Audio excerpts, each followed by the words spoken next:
with Harriette Cole. Harriette's a new acquaintance, soon to be a friend I trust and hope. I met Harriette when she was involved with the Worth Media Group's groundbreaking women program. We met at a sponsors and speakers event the night before the conference, and then we spent some time together on and off during the conference. And she was a major hit. Not only was she terrific on stage, but she ran a session, an optional session that so many people wanted to attend, standing room only, where she went through her ideas on making up your 100-day plan. Welcome, Harriette Cole. How are you today? I'm great. It's so great to be with you in this way. I've been checking out your podcast, and I think you're having a lot of fun, Jim.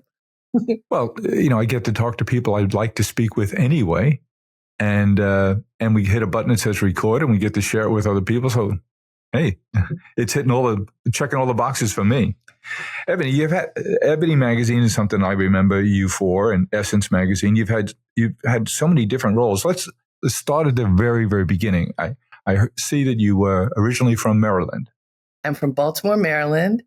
And when I was a little girl, I had two dreams. This sort of at about 12 years old, I was interested in writing and fashion. Now, Jim, I used to write poetry and hide it in a shoebox in my closet. I never have published a poem, but back then I said, I want to be a writer. And when I was growing up, I was the tallest, skinniest one, very, very awkward. My mother made all my clothes, but my parents were very fashionable people, and they went to all the galas in Baltimore. It was really quite a spectacular thing for my sisters and me to observe them. When I turned 13, everything changed. I was invited to be a model. So suddenly, this tall, gangly girl was the right size for clothes. Everything fit, and I got to be on the runway, and it was so much fun. And so I began a career as such as a model from age 13, and I modeled up until I was about 25. But I did not want to pursue that as a career. I was interested in writing more. So I went to Howard University. I was an English major, but also at Howard, they had these huge fashion productions. So I was one of the star models in the fashion productions. And I was invited to go to Paris to be a model, and I decided not to do that. I wanted to do writing more. So this is a really good point for any young person out there or anybody who's impatient. You must have patience. Things don't happen when you want them to happen. But I graduated from Howard, Phi Beta Kappa, summa cum laude. Oh, I saw this. You're such a smarty pants. I love when you introduced me to your wife and said she's a smarty pants. But I hadn't really had job experience. I've been a model and worked as a salesperson in a clothing store. So you think when you graduate from college you should make $1 million and you should be able to do anything you want. Of course. However, if you didn't prepare for that, that doesn't quite happen. So my first job, Jim, I worked for Barbara Boxer her freshman year in Congress as a secretary. And I want to tell you, it was a very humbling experience. Nothing bad to say about secretaries, but, I thought I was a smarty pants. I'm supposed to have this big job. And my boyfriend worked on Capitol Hill. That's why I got this job. And my job was to type. Jim, it was on a typewriter. Remember those? There were no computers yet. It was on a typewriter. And I was so mad. I wanted to write. And there were all these people in her office writing correspondence to the constituents. And I said, let me write. I'm a good writer. Let me write. And they said, no, you have to type. Jim, I got to the point of being able to type 90 words a minute on a typewriter. So I would finish all of my work every day by noon. And then with a smile on my face, I would say, I'm done. Can I help you? And I niced them into letting me write for them. I started writing correspondence, and I also convinced 2 newspapers in Washington, D.C. to let me write fashion articles, columns for them for free. I made 2 internships with the intention of moving to New York to be a fashion writer. When I got to almost a year, I gave myself a year, I called everyone I knew who worked in publishing. And there were two women who worked at different publications to ask if they could get me an interview.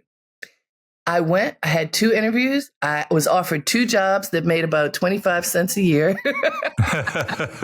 and, and I took the job at Essence Magazine because it was more of a lifestyle writing rather than business writing.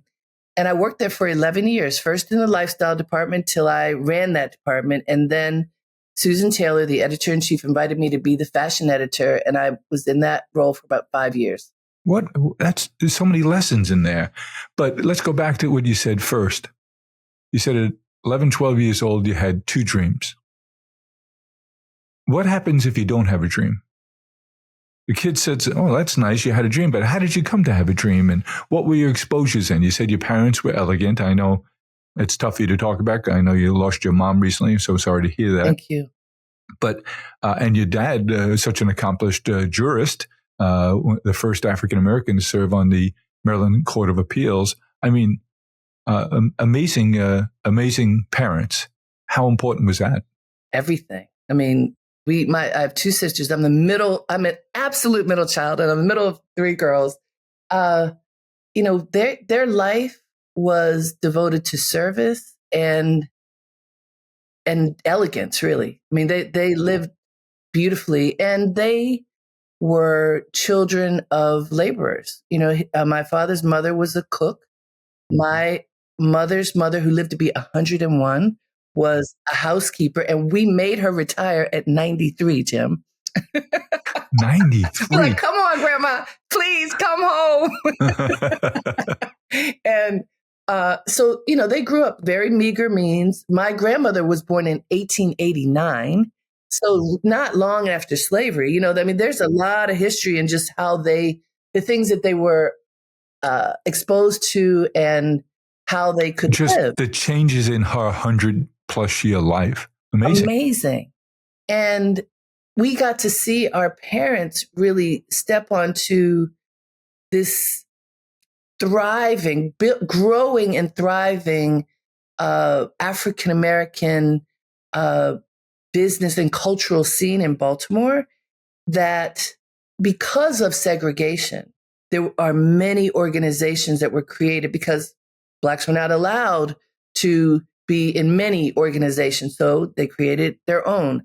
And our parents were part of that world.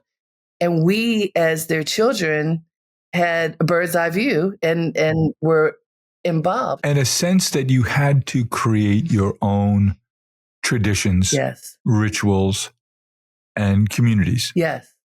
And they were part of that, and we were part of that.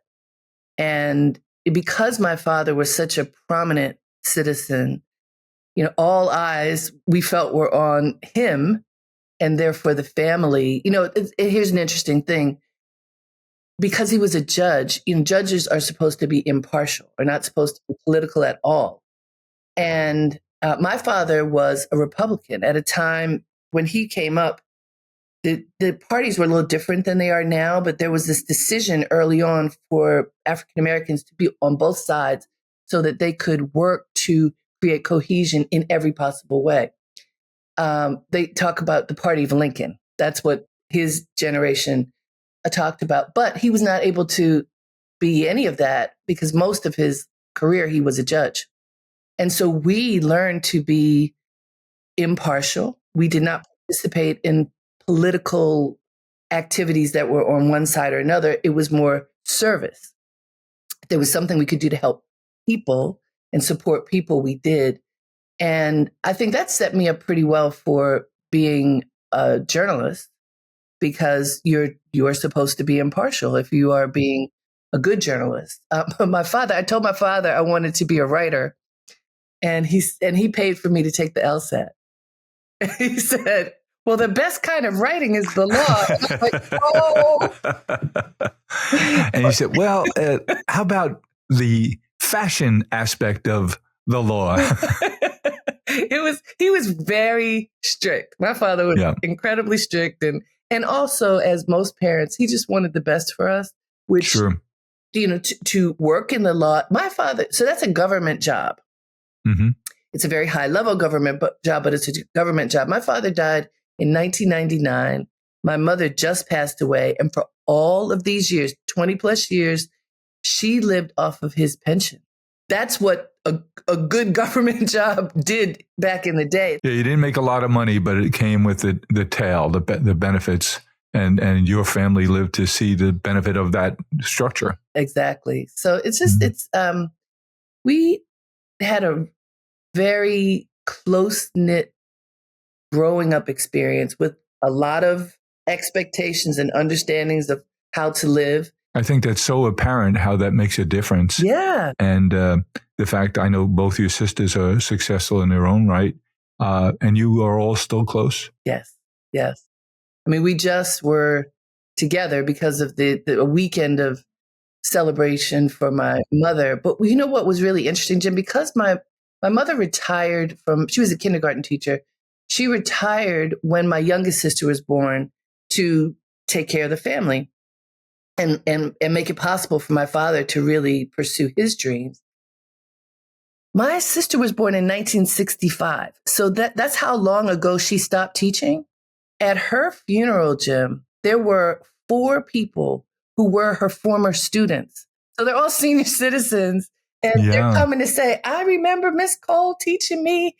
I don't remember my kindergarten teacher. There were so many people who remembered her and the impact that she had on them.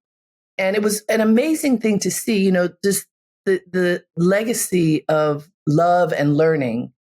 And that's how our parents taught us to be. And it's wonderful. It was just wonderful to see these people whom we did not know come forth to say, your mother taught me.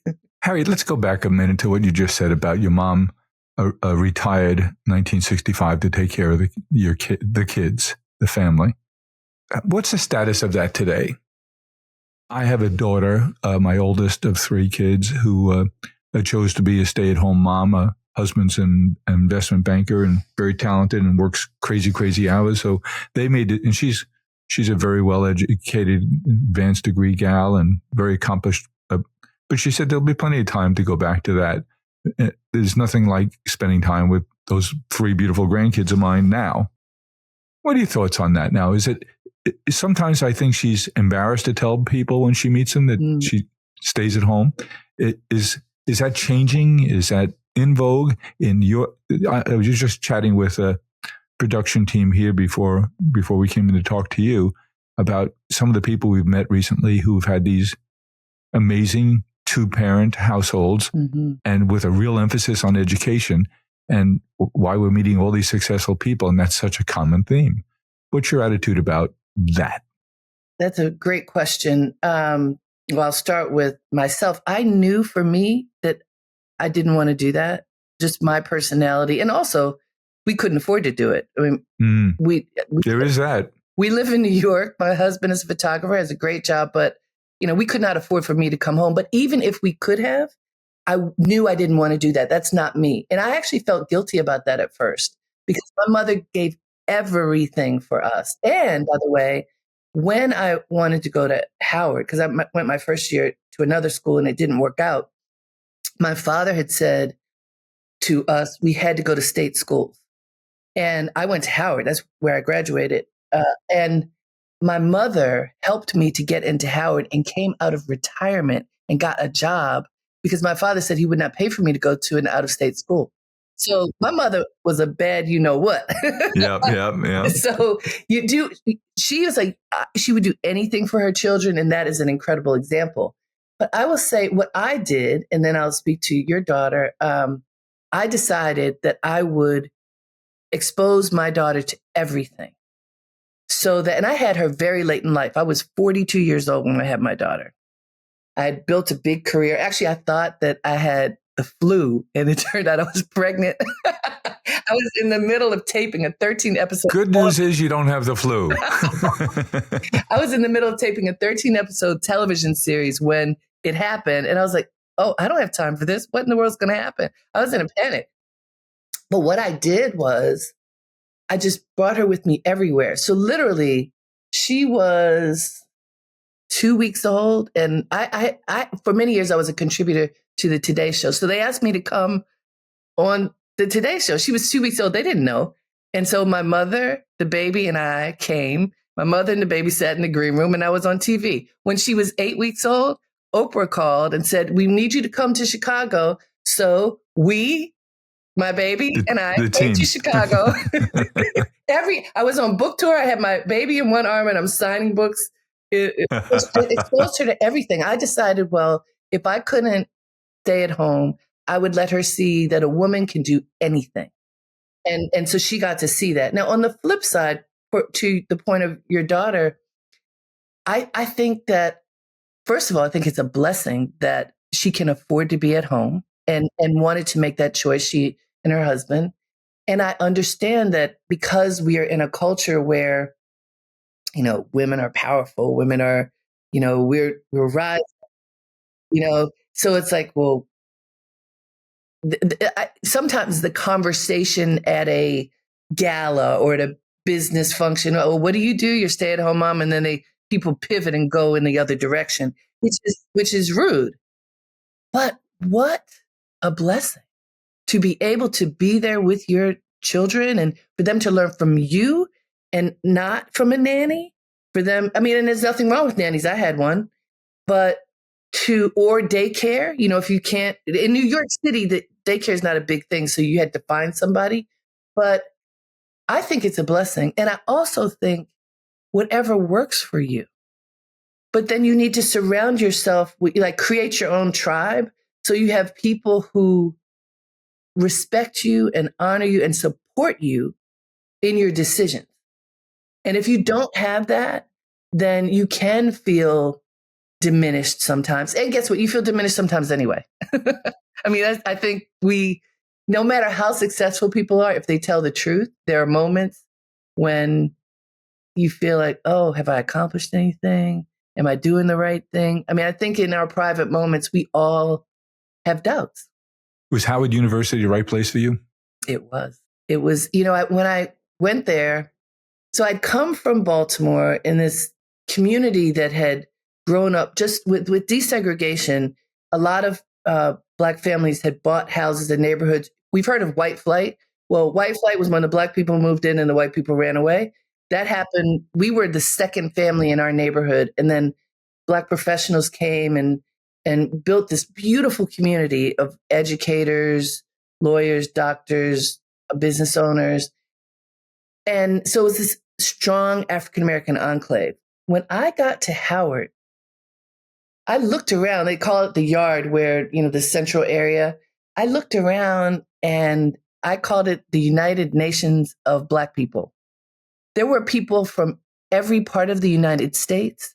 There were people from the Caribbean, from African countries, from European countries, 99% of whom were Black, all who had excelled at whatever it was, not meaning having money, but having intelligence and drive and smarts.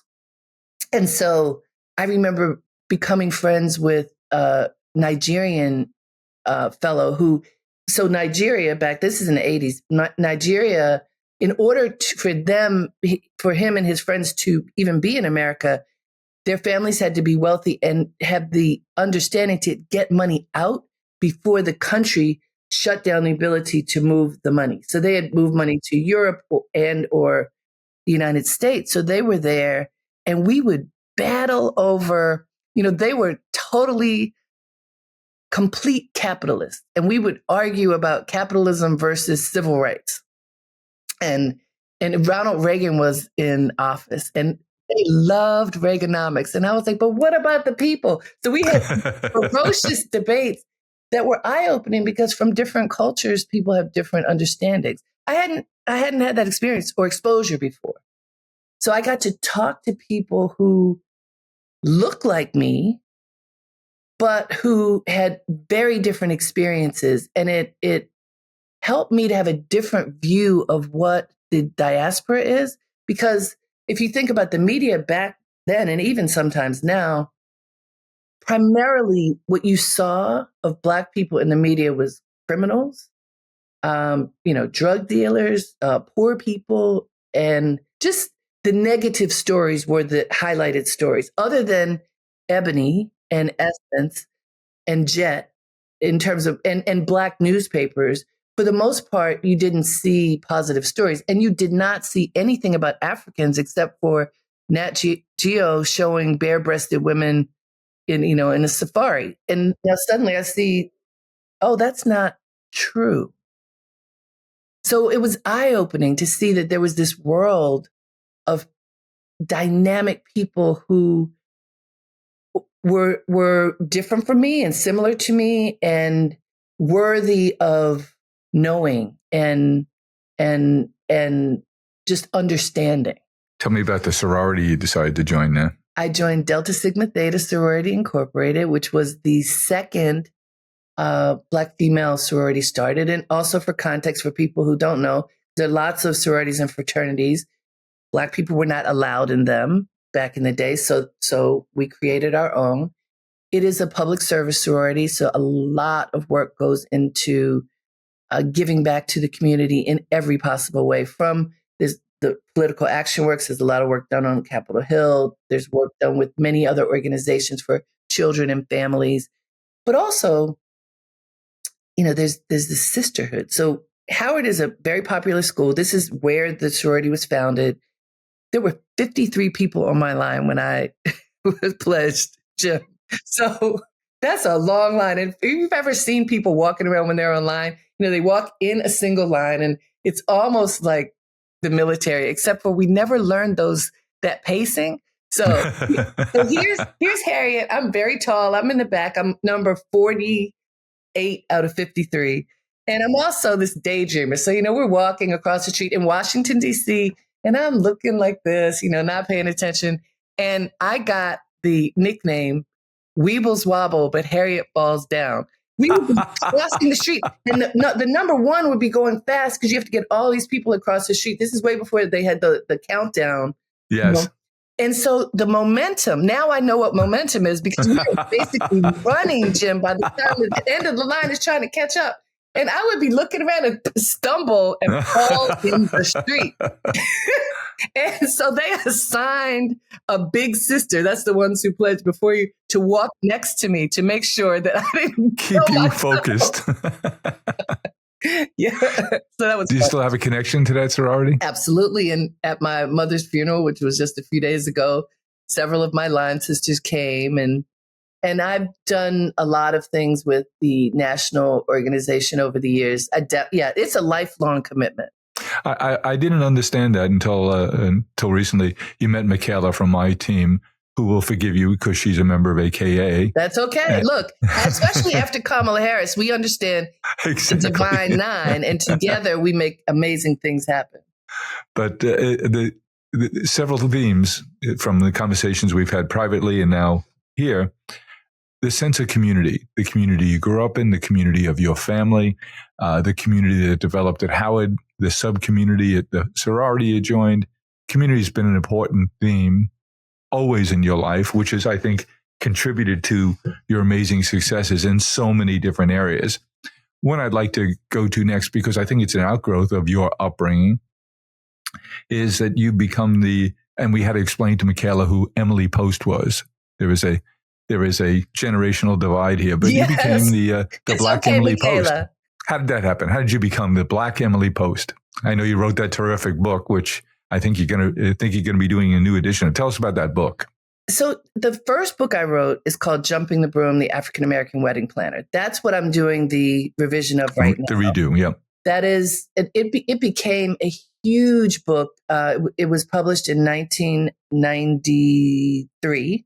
All right, you're sitting around. How did that idea come to you? What were you doing before that? You say, hey, wait a minute, I'm learning an awful lot here. There are some differences. This could be of help. How did that happen? So I was at Essence, and I was in the lifestyle department then. And every year we produced a special bridal issue. And in the lifestyle department, we were looking for traditions and rituals that come out of the African diaspora to share with couples as they wanted to marry.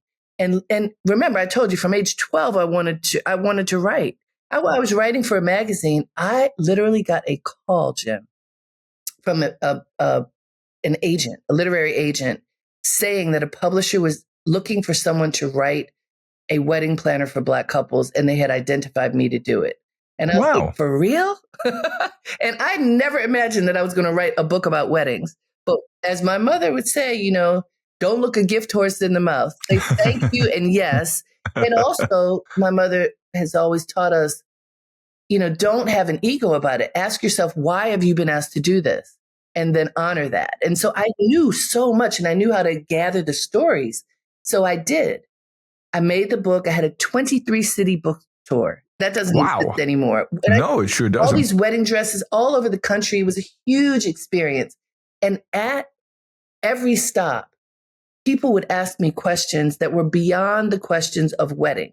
Like, how do you do this? And what happens when you're in a social situation and this awkward thing happens? And there were all these questions that made me realize there was another book that was needed.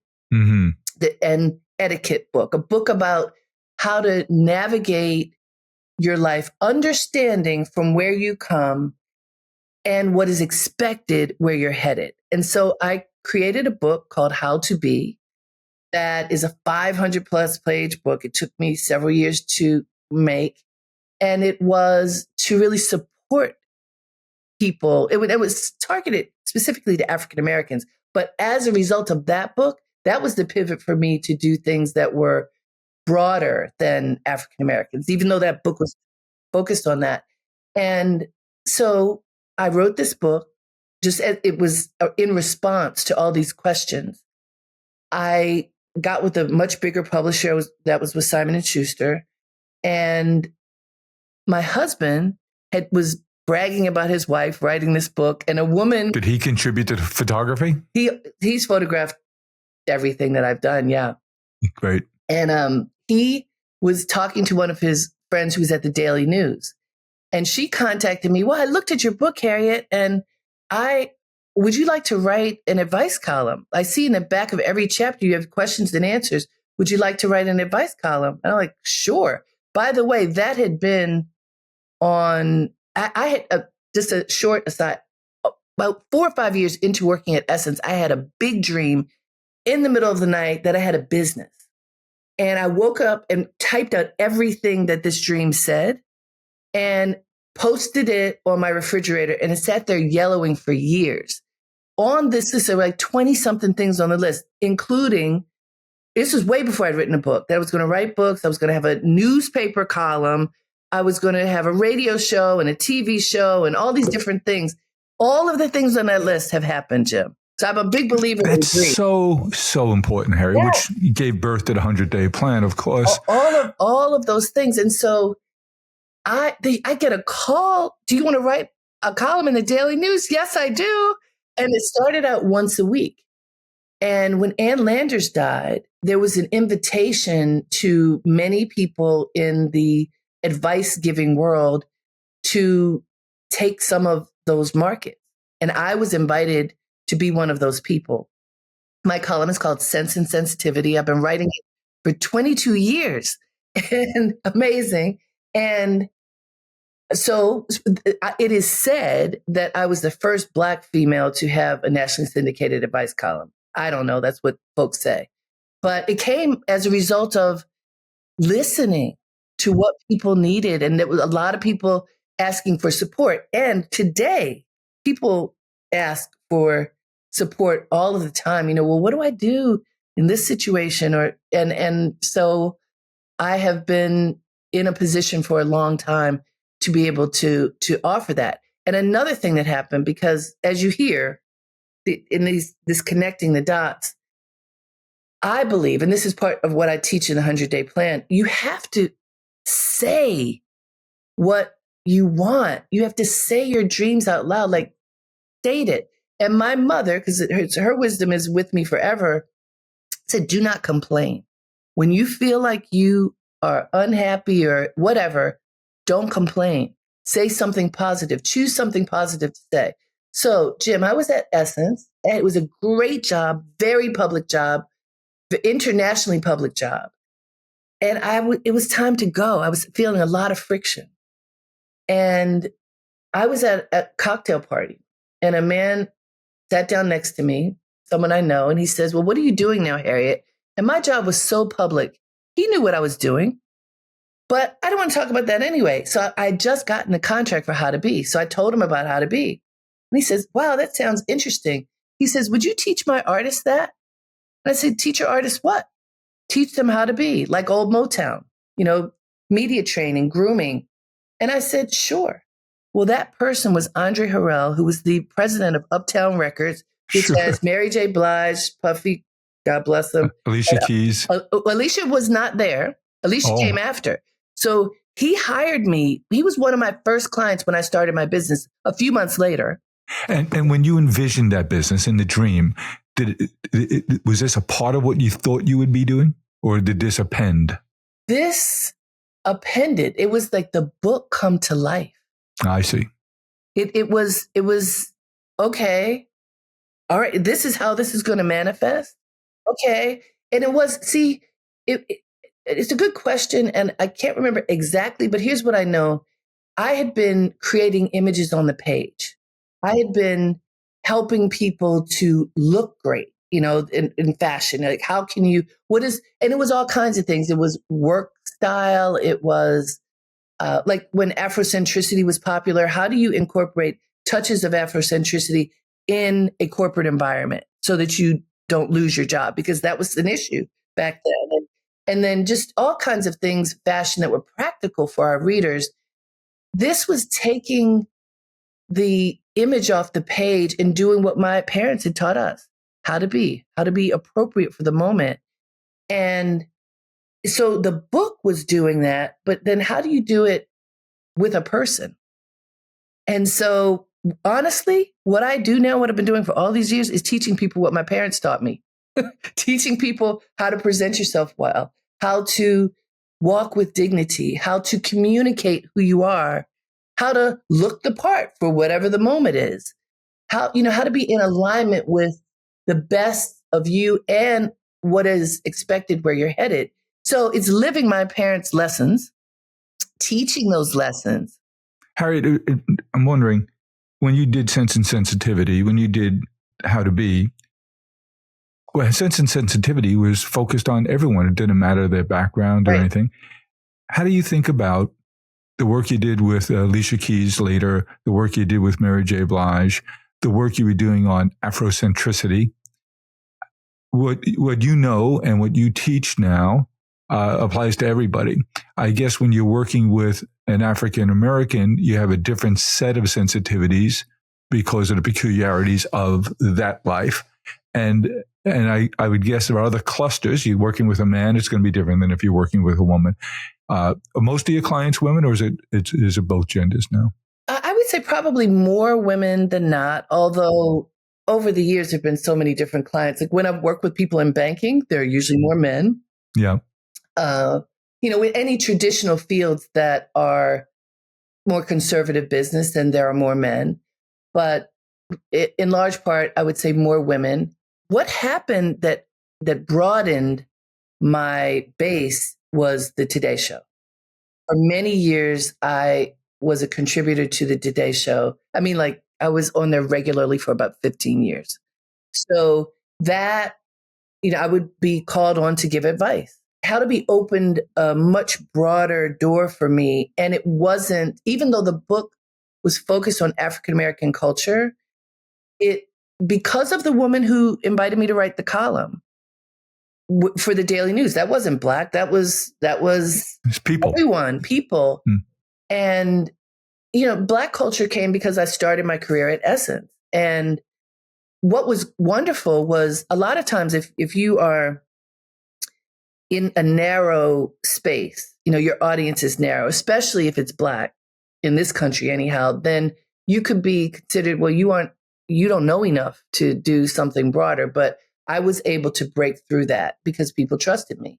And so with the Today Show, which is everyone, they weren't asking me about Black people. They were asking me, well, what do you do when you walk into the room and this happens?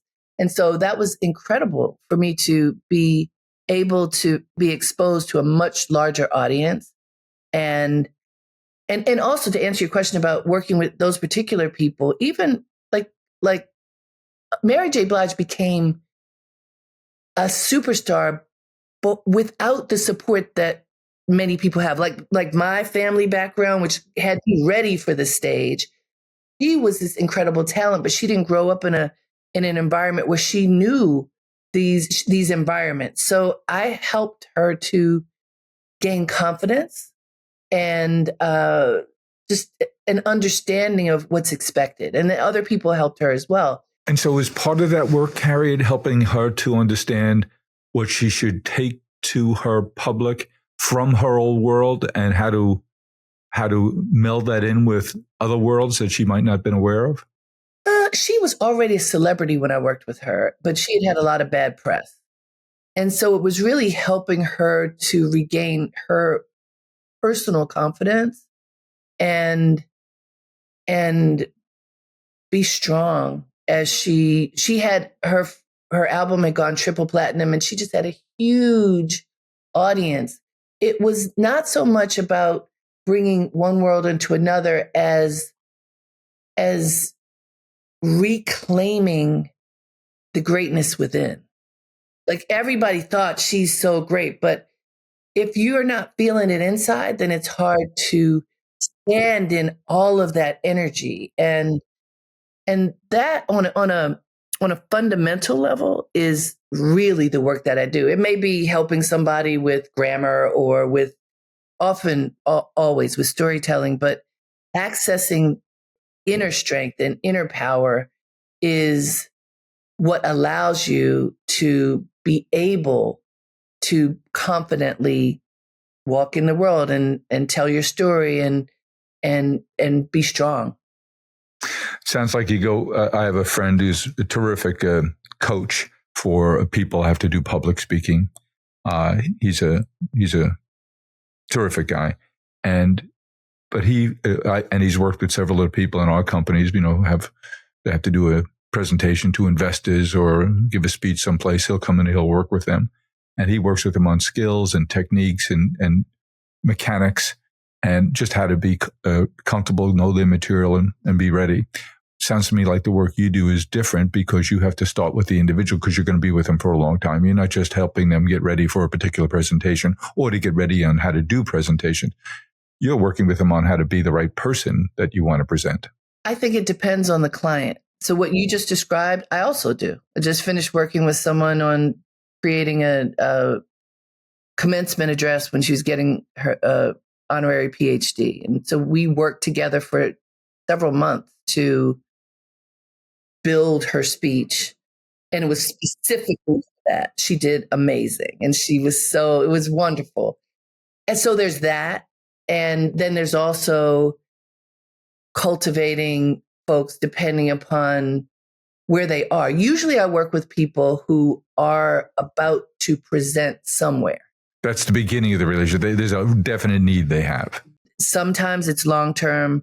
I prefer for it not to be like a one-off because that's like cramming for an exam. And you can, but if you're really working to learn how to communicate well and hold on to it, you need to have a little bit of time together. But I tailor the work that I do based upon what people need and the time that they have. Harry, around here, we've been chatting a lot because I'm an old guy about retirement, how attitudes are changing about retirement, I think. And I think they should. It's a new world. Like it was a new world for you post the 1960s when you were growing up in the 70s and 80s. You saw all that change in attitude and you grabbed it, you went for it, and you made that a part of who and what you are and what you become. And I wonder what your attitudes are about old people like me thinking about retirement in different kinds of ways. Unless we're digging ditches, you don't need to retire. If you can, you want to, and you don't want to do anything, it's your choice. And I have some friends who've made that choice, and they're wonderful people. And Mary Lou and I are lucky to have all different kinds of friends. But more and more, I'm finding people saying, maybe I don't want to work in one job as much as I did before. But it's a lady I've had on podcast quite a while ago now. Her name is Cynthia Covey-Haller. And her father was Stephen Covey and wrote the 7 Habits of Highly Effective People with her. And she wrote a book last year that I loved. I especially love the title. The book is terrific. And I've spoken with Cynthia a bunch of times. The book is called Living Life in Crescendo. And I thought, what a terrific title, because it talks about what it means to, as she said, some people choose to live their life in diminuendo. Dun, dun, dun, dun. And other people say, I've learned a lot. I know a lot. I have a great contact list. I've had a bunch of different experiences. I can help this not-for-profit. I can help this individual. I can help that school. I can volunteer in that hospital. I know a lot of things. I want things to happen. I'm going to write to Harriette. I'm going to take a 100-day planning session, and I'm going to change things. And I just think there's two very diverse points of view about retirement in the modern age. And I wonder what your thoughts are. Well, remember, I told you my grandmother retired at 93. 93. Unwillingly.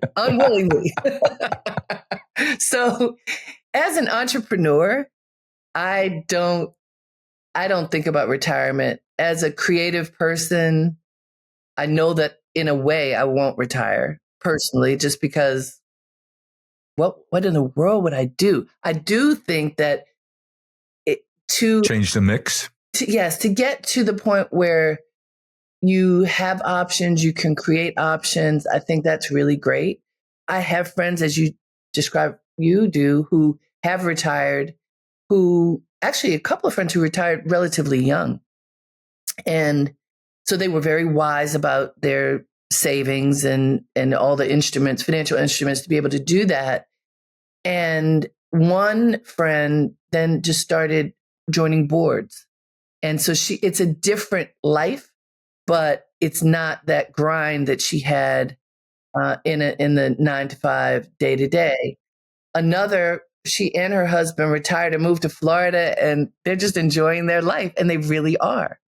I remember when my father retired. So as a judge, he was required to retire at age 70. And so it was forced retirement. And he had been out and about and this and that. And so my mother said, he started following her around.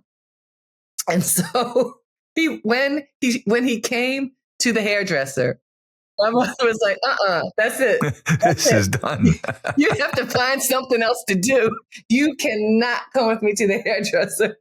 And so then he joined some commission to rewrite the charter of Maryland. And he started doing things and he went to Morgan State University and ended up being on the board and ultimately the chair of the board. He had to have stuff to do.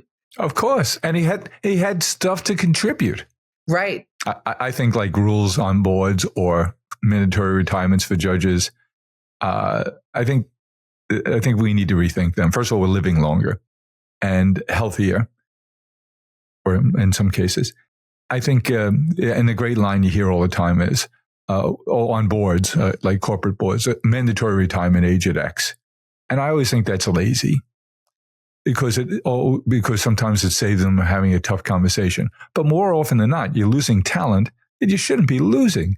Everyone always says to that point, yeah, who wouldn't want Warren Buffett on their board? He's 94 years old. Right.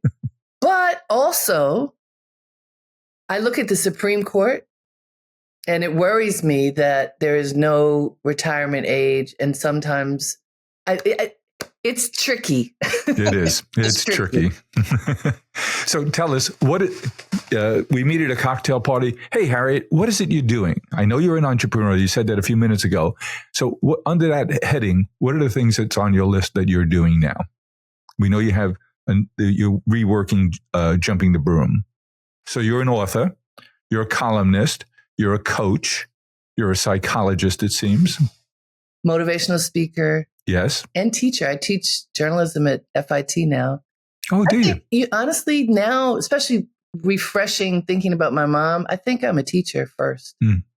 I teach people how to be. I teach people how to step into their greatness. I created this educational platform called Dream Leapers in 2016, which is designed to help people access and activate their dreams. Pre-COVID, I had workshops every month or so in Harlem for entrepreneurs and people in transition to help. I've been meditating for 30 years. So I do guided meditations and vision boarding. And then I bring in experts in marketing and finance and this and that to help people go from what is your dream to manifesting the dream. My two podcasts, one is Dream Leapers Inspiration. It's every Monday morning at 9:00. And we unpack some piece of wisdom to just help set our intention for the week. And I started it during COVID when we were all isolated and we started learning how to use platforms like this to connect. And people were so isolated and sad. And I was just drawn to do it. And so now 5 years later, we're still doing that. And then Dream Leapers, as its own entity, is a show like this. It started on WBAI radio in New York City and it's still there, but it's also now as a podcast and a video on YouTube. This is where I interview people. So I have to have you on my show where I interview people who are manifesting their dreams and sometimes people who can talk about what's happening in our world that makes it a challenge to manifest your dreams. But I've been doing that, I don't know, 5-6 years. And my goal is to create an opportunity for these programs to have a bigger platform.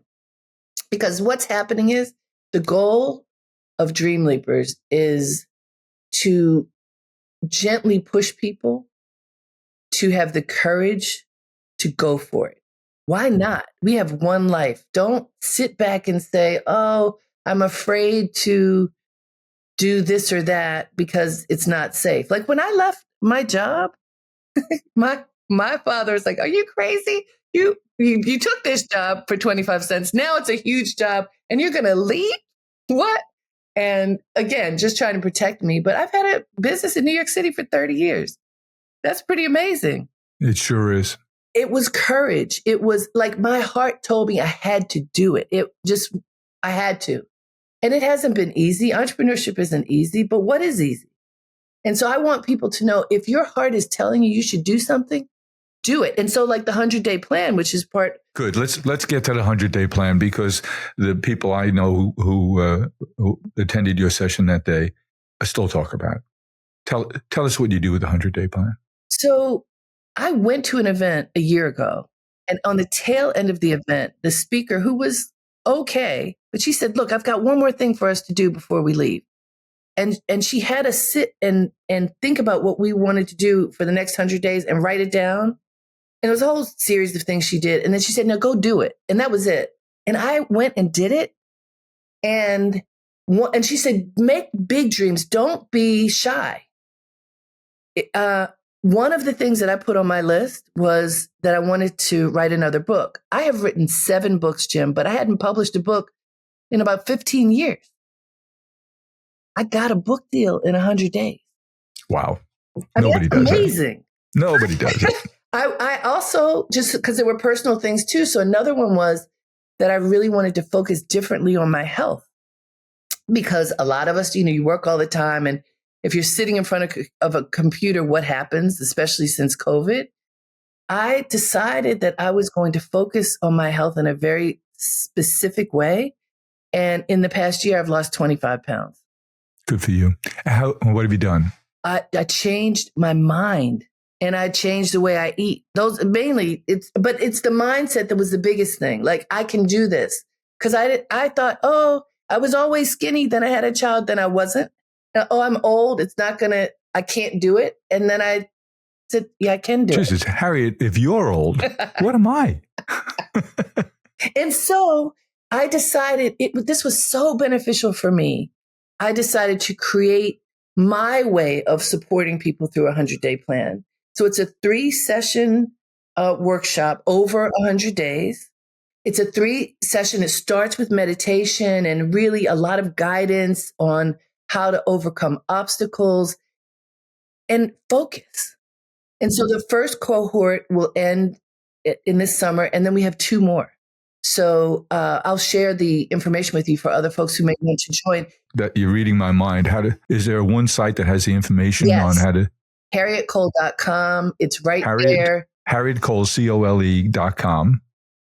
So that we can subscribe to your podcast, columns, get information on when your books are coming out, and hopefully get a spot on one of your 100-day plan sessions. Yes. And there's one coming soon, a new one coming soon. And it's right there. You can just click on and sign up. Give us a story of someone on top of your mind who went through your 100-day plan, who you're tickled about. So we are in the midst of it, but there's one person, this is a great story, is a man who suffered 2 strokes and is recovering from that, a young man, younger than me. And he decided, he's been talking about his health and wanting to grow his speaking space, but not really knowing what to do. And we talked about things that he might do to get to the next level, which is really practical things. But often we don't think of the practical steps that make the dream come true. And so he made a list of practical things that would help him to concretize this dream. And he is earning twice what he was earning before going through this process.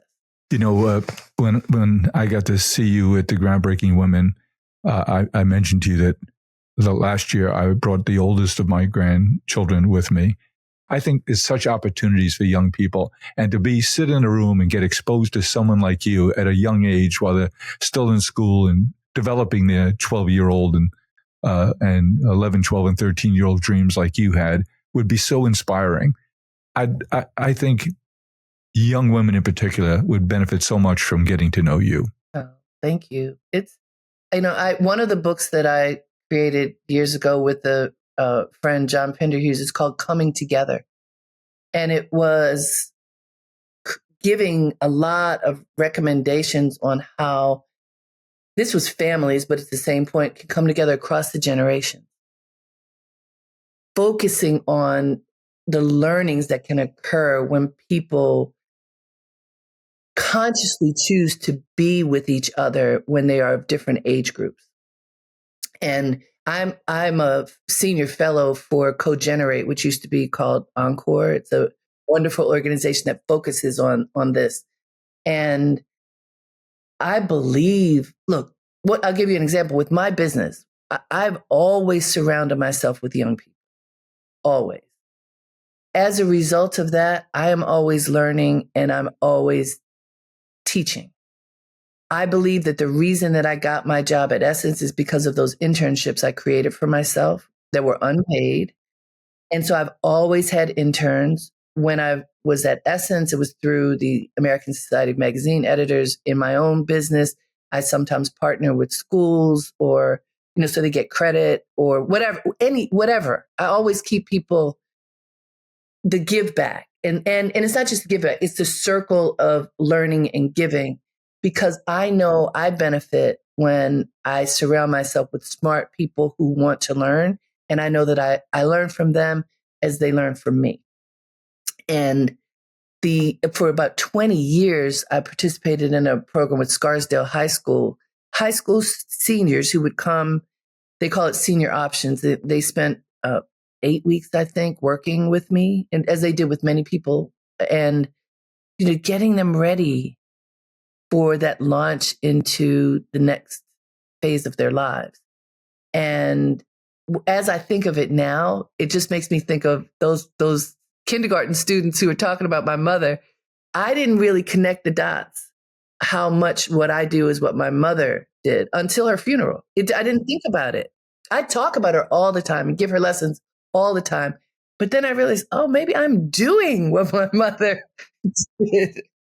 Exactly. It doesn't have to be in a classroom. Mm-hmm. There's so many open windows we have. We'll have to convene again soon. I'd love to go deeper on your health journey in the last year. I'd like to go deeper on who you work with on 100-day plan. I'd like to hear more about that young man who had the 2 strokes and how you're working with him. But last question. If we were to speak 5 years from now, how do you think, is your dream vision still evolving? Are your dreams getting bigger and more, different rather? I am still, I believe in dreams. I am still dreaming. I come from a family of longevity. I want every day to count. You better take good care of yourself. Right.